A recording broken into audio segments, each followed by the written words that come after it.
All right, so we reading what what's up here.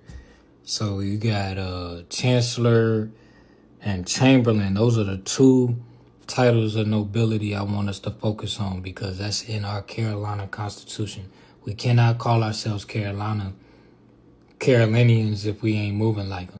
So this is coming out of our Constitution from 1670, and this is a fundamental constitution. It was never ratified, but it's practicalities in here, right, on how to govern your estate. See, back then we had these titles of nobilities. We were lords, we were barons, we were, you see, chancellors, chamberlains. So we're going to look into those definitions because that's how we governed our estates. As such, we had way much more land. In fact, where Winston-Salem State sits today was a family's estate, right? I forget the name of it's the Stockton Family Farm is where Winston-Salem State was at. So therefore, how Winston-Salem State has a chancellor that's over that jurisdiction today, just giving you an idea of how this works. That's how it was back in, before 1892, right? In 1670. This is how we governed our land. And so this is what we have to get back to. Bookworm, bro. But look, so it says here for the Sesta Cuvée, before we go into those titles, these are the Sesta Cuvée trusts. It says the persons whose life is measured by the duration of the trust, right? So that's like my grandmother. My grandmother was born in 1935 and she passed away in 2025. So her life trust would be 89 years old. You know what I'm saying? And this is essentially a living trust. And so that's how we have to set up. So instead of a citizenship, we have a Sesta Cuvée ship or a Sesta Cuvée trust, right? But your parents, this is why parents in modern times have to set up these living trusts for their children. You feel me? And then when the children become of an age of competency, they can establish their beneficiaries. This is as opposed to establishing a will. I just came across this definition, chain of title. So in trust, we would call that like an addendum or a Schedule A, right? So the Schedule A would have a list of all, like here it says a record of successive conveyances or other forms of annihilation effective to the parcel of land arranged consecutively from the government or the original source of title down to the present holder, right? So whenever you get a conveyance, you would enter that into this chain of title. And that's how you build, like, for people, because a lot of people don't understand the concept of a trust. I want you to look at it like a binder. It's ironic, I got one right here. I want you to look at it like a binder. You feel me? So this is a trust. And then you just have all of the conveyances, all of the trustee meetings, all of the bill of sales, all of the promissory notes, all of that listed in that binder. And that's how you essentially build a trust. The reason a lot of people fail at trust is because they don't have discipline. Like, trust is really like your governance style, like how they have TRUMP administrations and BIDEN administrations. Everybody's governance is different, and it's got to be the same way for the trust. So here it says, number one, it says that it should avoid democracies. We see that right there.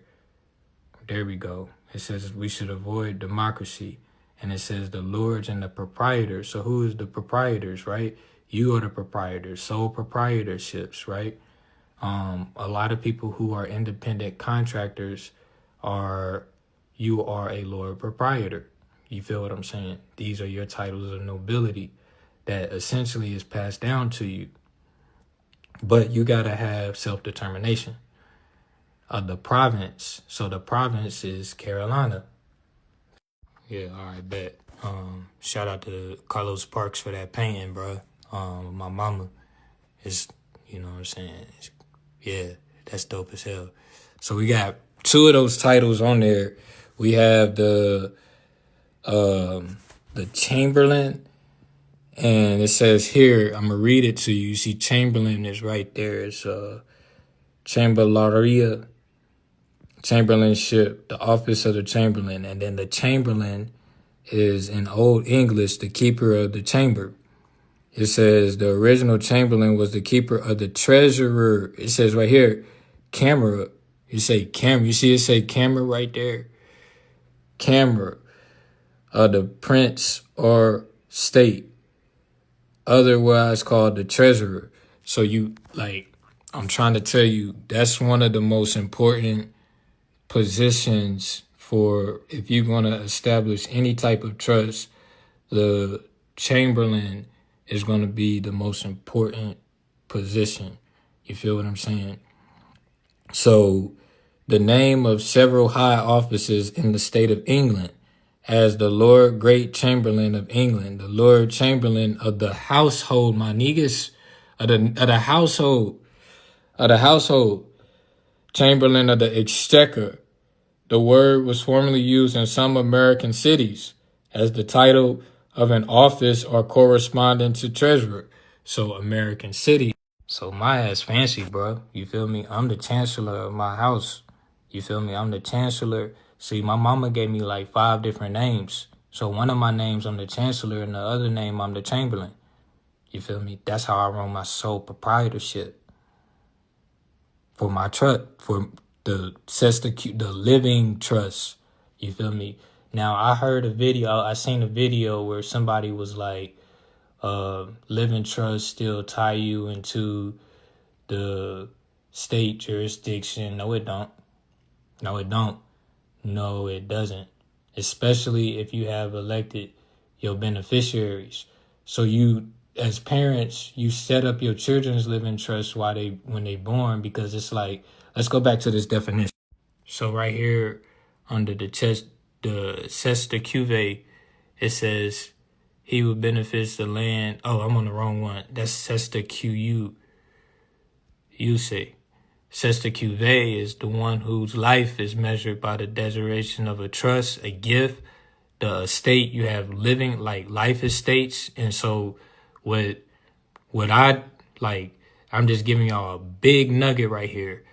For your estate, once you make your estate the trustee for your living trust, it's like the 495 bypass in DC or the 285 bypass in Atlanta.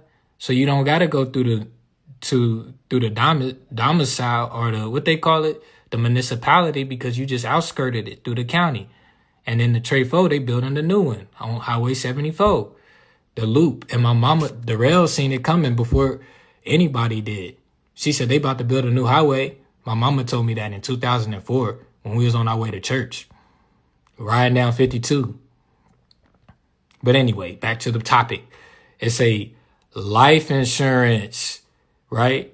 It says a insurance contract. It says the persons whose life insurance is written. You feel what I'm saying? So the point that we making here is like, okay, let's just say everybody's trust would be different.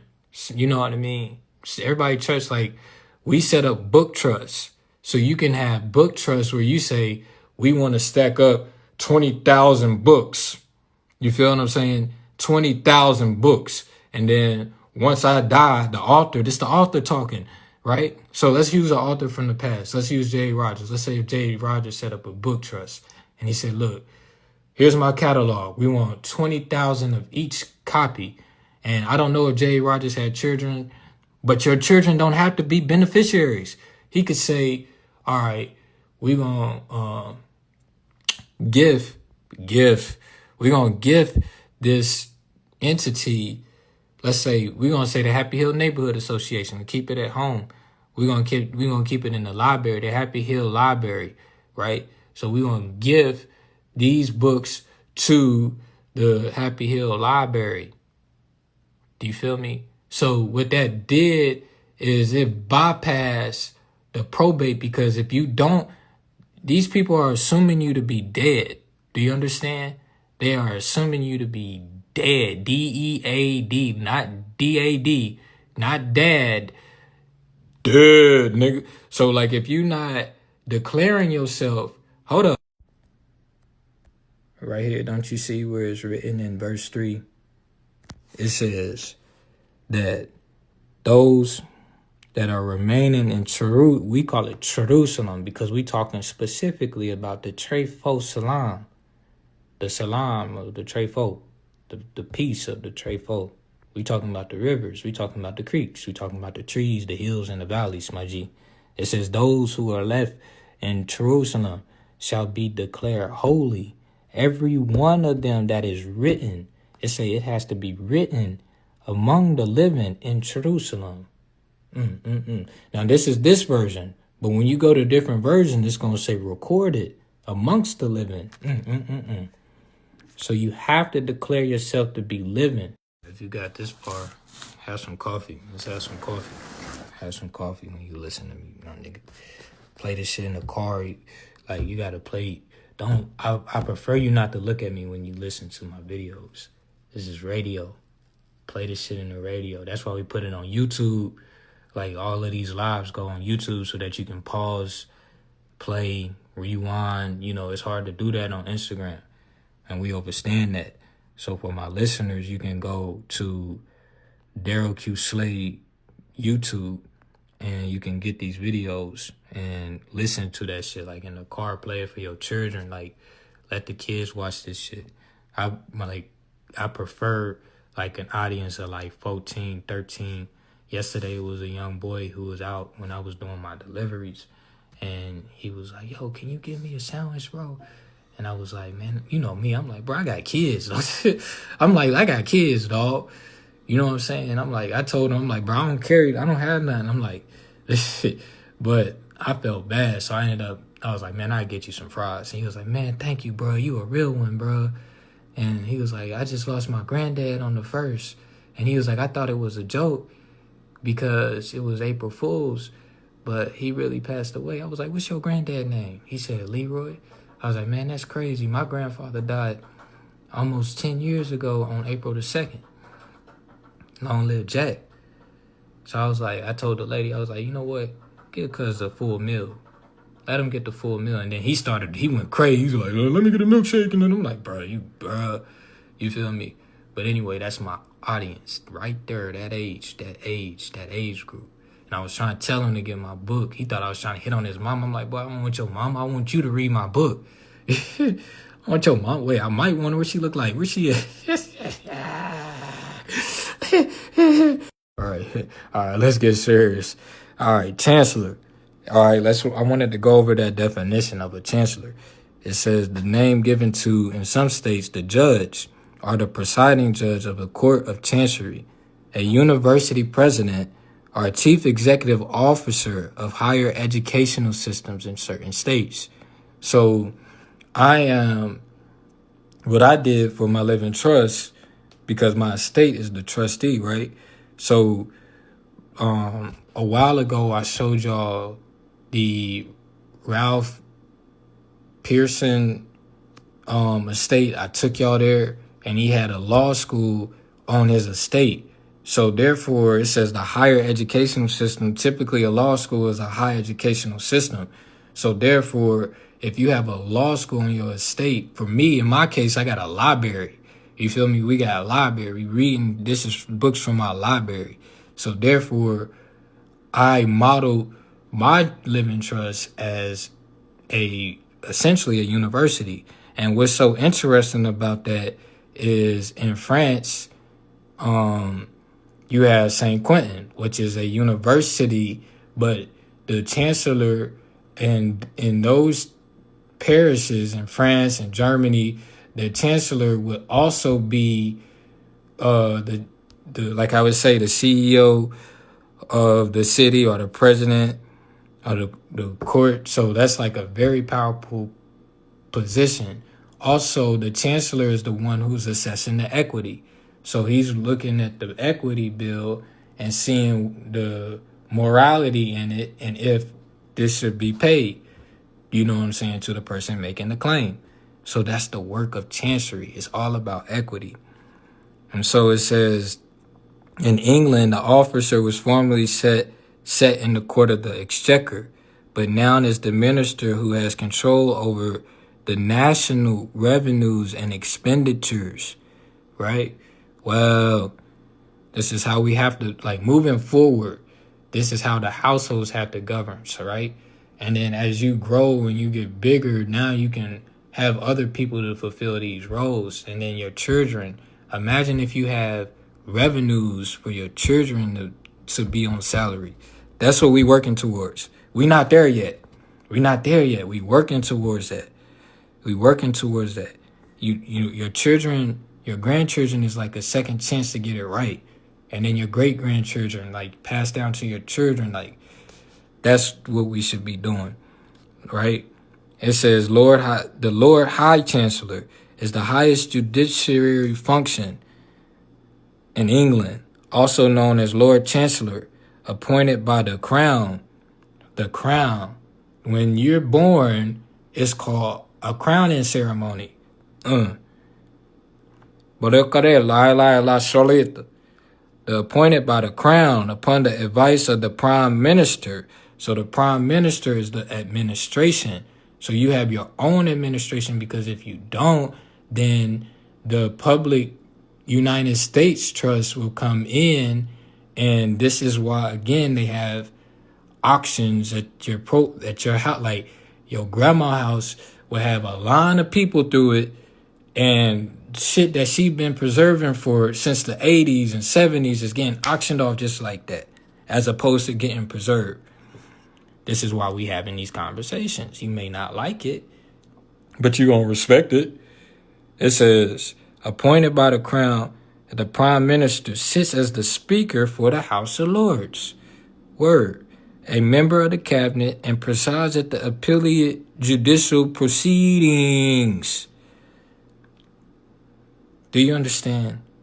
So you have to have, this is how you have to govern. You got to look at your house like a nation, right? You got to look at your house like a nation. That's how you have to govern it. So like when national leaders, world leaders, they travel to different countries, that's like you traveling to your cousin's house and being welcomed at your cousin's house. You know what I'm saying? Or in my case, my nieces and nephews, you know what I mean? And great nephews and man, shit. I got 7 great nieces and nephews. You feel me? So they all, the way I see it is, the great grandbabies is the nation.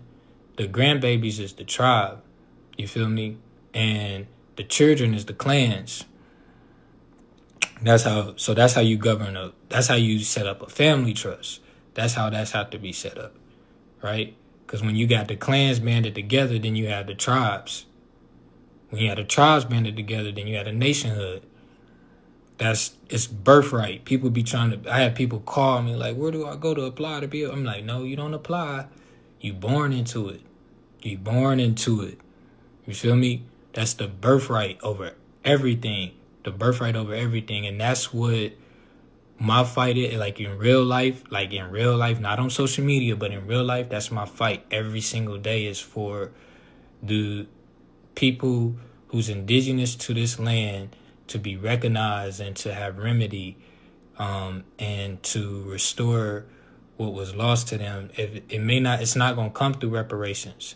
You're going to have to go out and get it. You feel me? You're going to have to go out and earn that equity. And you do that by establishing chancery in your household. I'm trying to tell you, you don't have to, your estate, your apartment can be an estate. You don't have to have a whole lot of land and property. Start where you at, my G. Start where you at. You born with nothing. You feel me? And you're going to die with nothing. So look at it like that, right? Control over ownership. You want to have control. That's self-control, my G. Against such thing, there's no law.